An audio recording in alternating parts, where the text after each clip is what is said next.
Hello everyone, welcome back to Pages, Picks, and Pans. Today I am going to talk about one of Richard Linklater's films, his recent film, upside down, Boyhood. 2014 this came out, so it's maybe not that recent now. It took 12 years to film. You start with a little young boy, and by the end of the film you have a young adult. It is the same cast. There's no gimmick. They literally took 12 years to film it. I really commend the whole team for signing on. I don't know many actors who would be willing to take that risk. Ethan Hawke, of course, has worked with Linklater in a number of films. I kind of lost count. Most famous for the Before series, so Before Sunset, Before Sunrise, Before Midnight. I still haven't seen that third film. I've made myself a mental note. I've been a fan of Linklater pretty much from the beginning. I can remember when Slacker came out in 1990, and it was kind of this film about my generation. Even though Linklater himself is older, he's about a decade older, and that puts him into boomer territory. Ethan Hawke and a number of the other actors that he typically works with are closer to my age. And that may be why the Gen X sensibility shines through. But I think Slacker was more just about capturing what was going on at the time in the world around him, and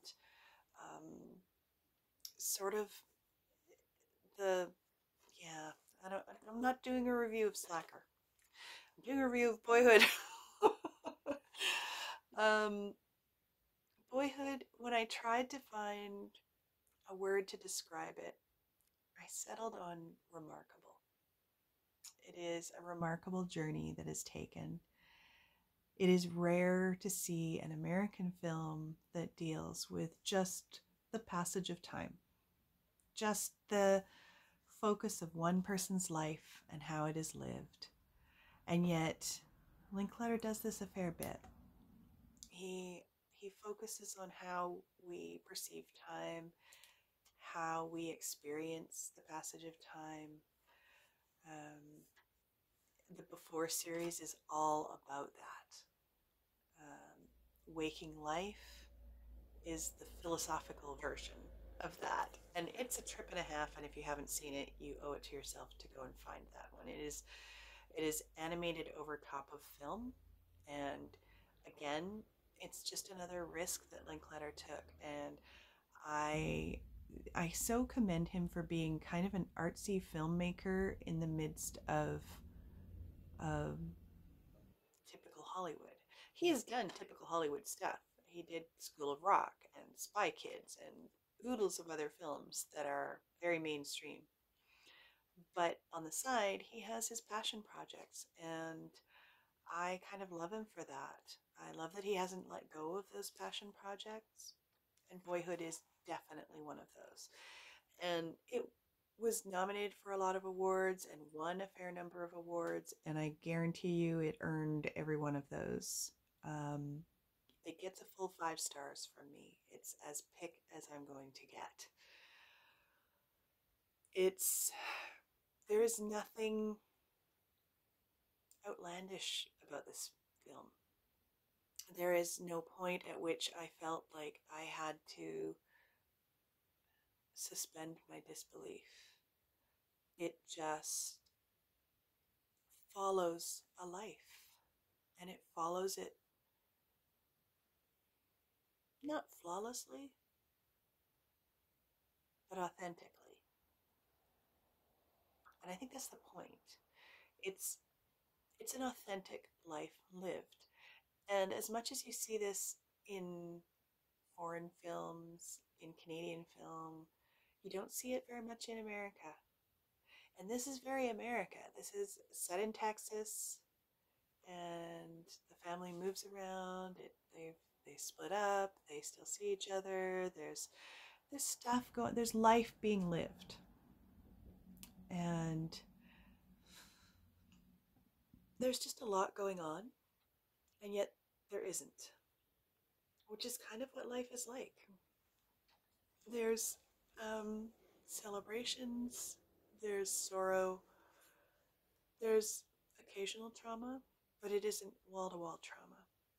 And I realized when watching this just how conditioned I am to see certain things in film and have expectations of trauma following.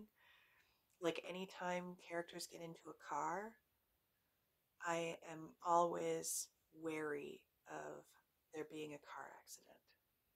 I am always expecting that moment where the driver is distracted, or they just don't see something happening, or lives change in an instant and all that stuff.